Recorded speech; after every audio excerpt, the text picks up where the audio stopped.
Okay, it's the early hours, so I'm not going to make this video too long, but I do want to say something. I've just watched a documentary on the Mexico drug war. Relatively short documentary, only 23 minutes. I believe it was from a news network, but I'm not sure which one. In my opinion, this is a hugely underreported conflict, at least by the BBC.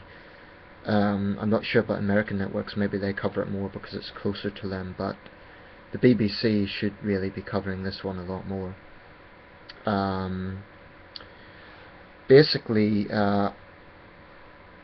what has happened is that in late 2006 the government of Felipe Calderon launched a war on the drug cartels, which have been operating in Mexico for years before that, but it does seem that violence really escalated at that point to become a full-scale war.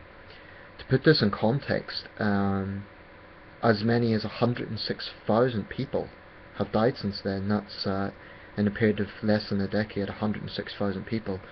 That makes this a major war. As many as 20,000 people a year. So it's a major war, and it's severely damaged Mexico's economy, its tourism trade, and image as well. But most importantly, it's left thousands of Mexicans living in fear.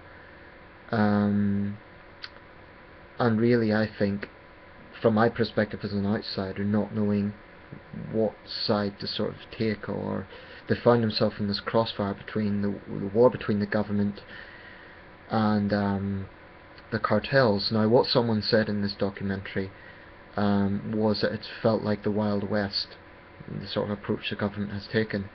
I have to emphasize, I'm an outsider, so this is purely my reflections as an outsider. I have no desire to offend anyone. I'm not living on the ground, I'm not living through this. I'm purely speaking as an outsider. Now, no matter what anyone tells me, nothing will convince me that non-medical drug use is a good thing. Drugs fuck people up. You can't escape that. Non-medical drug use is just... Nothing will convince me that putting chemicals into your body is a good thing. Smoking's not good for you either, just in case you think I'm a hypocrite because I was smoking earlier. It's not good for me, and I acknowledge that. But nothing will convince me that drugs are good. Nevertheless, I think in different parts of the world, depending on the situation, you need to think what's the most pragmatic solution. Now, the approach that consecutive Mexican governments have taken seem to be similar to the American approach, which is very hard line against drug usage. Now, what someone pointed out in this documentary was that, in their opinion, what the Mexican government needs to do, it's a new administration, by the way, if you don't know. It's now Enrique Pena Nieto.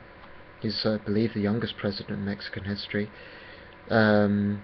But there's no real signs, from what I can see, that the drug war is slowing down in terms of its violence. It seems to be as bad as ever. And that's purely my reflection as an outsider based on the fatality figures that are available. What this guy proposed was that Mexico really needs to consider regulating drugs and taking the drug issue and the organised crime issue as separate things.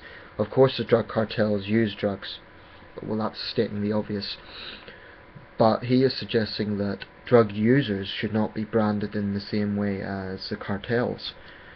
Now, I have to say, my impression of the cartels is basically sadistic thugs. These are people with no respect for human life. They don't only kill fellow, like other cartel members. They don't give a damn about civilians being caught in the crossfire, and Mexican civilians have paid a massive price in this drug war. And quite often you get cases whereby the officials in small towns have been very brave. They've stood up to these cartels and they've paid with their lives. I'm talking about small town mayors, for example. The Mexican people have paid an enormous price for this. Mexico right now seems to be even worse than Colombia in the 80s, and that's really saying something. Someone did propose something, and as an outsider I think it sounds very pragmatic. Regulate the drug trade whilst continuing to fight these cartels as organised criminals, which is what they are. The problem is the cartels are winning this war of hearts and minds because they have the sort of finances to do things like build schools, build airports. As perverse as that sounds, that is what they're doing. So it's a little bit similar to the Pakistan Taliban. They're winning hearts and minds because they have the upper hand financially. I'm not saying it's the same situation, obviously, because in Pakistan it's more about religious ideology.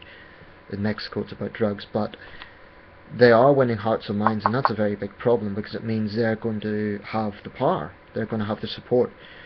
So I think the government of Mexico, as an outsider, this is just my opinion, maybe they really should consider this. And of course that'll meet probably hostility from the US, but in the end of the day it's Mexico that is facing the bulk of this problem. I know people have suffered in Texas and Arizona, it has spilled over the border, but the bulk of problems is against the Mexican people. So the Mexican government has to put the Mexican people first. And I think some other Latin American governments have proposed this. I believe it was the president of Guatemala has said the problem in Latin America, or the solution to Latin America's drug problem, has to be regulation of the drug trade. This is a part of the world where drug usage is endemic. But what you have is a situation of bloody conflict in Colombia and Mexico, and in other Latin American countries. In other parts of the world the response is very hardline. Thailand, Malaysia, countries like that, it's a death penalty if you're caught with drugs. Now in Latin America drug cartels act with impunity. I'm not saying there isn't a problem with drug trade in Southeast Asia, of course there is, but the governments somehow take a different response. I think at different parts of the world you need to work with the situation that exists. So you can't compare Mexico to Thailand because they're different situations. There's drugs involved in both situations, but they're different situations.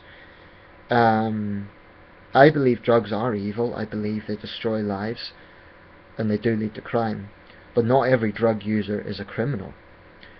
So I believe, as an outsider, what the Mexican government should probably do is put a lot more focus on rehabilitation, helping drug users, treatment centres, that sort of thing, where they won't face threat of arrest or being criminalised. Give those people regulated drug usages, because when someone's addicted they're going to do whatever they can to get the drugs. So give them legalised treatment, i.e. controlled sort of intakes of the drugs, and work with it that way. I think it's fair to say the war on drugs has largely failed. I think even Bill Clinton acknowledged that recently. This war was unofficially declared by the Nixon administration. That's my understanding anyway, way back in the 70s. Since then, hundreds of thousands of lives have been lost in Colombia and Mexico, many in the United States itself and Canada. So in many ways it could be arguably said that it's failed. But having said that, I don't, if I was Mexican I would cringe at the idea that drug cartels should escape justice, but some of the things they have done, not just against our other cartel members but against Mexican citizens, is absolutely barbaric. However, someone also pointed out the Mexican government shouldn't stoop to their level and use the same tactics that they're using, which is where this Wild West analogy is coming in. These people need to be tried and treated as the criminals that they are, but it needs to be in a court of law. Otherwise they lose the battle of hearts and minds because they're just behaving as bad as the drug cartels. Now I am an outsider. I don't know more than the Mexican government. Okay, maybe their approach is right, but I'm just looking as an outsider and I don't see the situation de-escalating. So if I was President Nieto, I would be looking at an alternative approach rather than the continuum which he seems to be following from the Calderon administration. I think there needs to be a new approach in Mexico, and that shouldn't be one of letting the drug cartels off the hook. And by the way, the Mexican army is far from squeaky clean either, so he should also be setting out a line of consistency, saying we will not tolerate Mexican troops abusing citizens either. Because what's happening is a situation where the Mexican people are being caught in the middle of this very ugly war, and they're the ones suffering in many ways the most. So if I was a Mexican president, what I would be saying is we need to look much more at separating the issue of drug usage from criminality, i.e. the cartels. Yes, take on the cartels as criminals, however not resorting to their level, i.e. As vile as they are as people, you can't treat them the way they've treated others, because then it just becomes a vigilante war, which means it will never be solved. Arrest them, imprison them, and ensure justice is done that way in a court of law.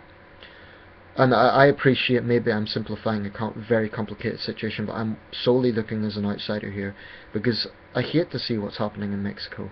I hate to see this in any country, and it's tragic what is happening to that country. And it will take years for people to rebuild their lives from this. And I don't want to patronize anyone. I'm an outsider. I don't have to live with this every single day. I'm just reflecting on my views as an outsider. So maybe there needs to be a different approach in Mexico, and maybe in this part of the world some degree of legalization really needs to be considered. It will never ever completely stop the drug trade, but perhaps what it could do is weaken the influence of the cartels, possibly. So it needs to be considered.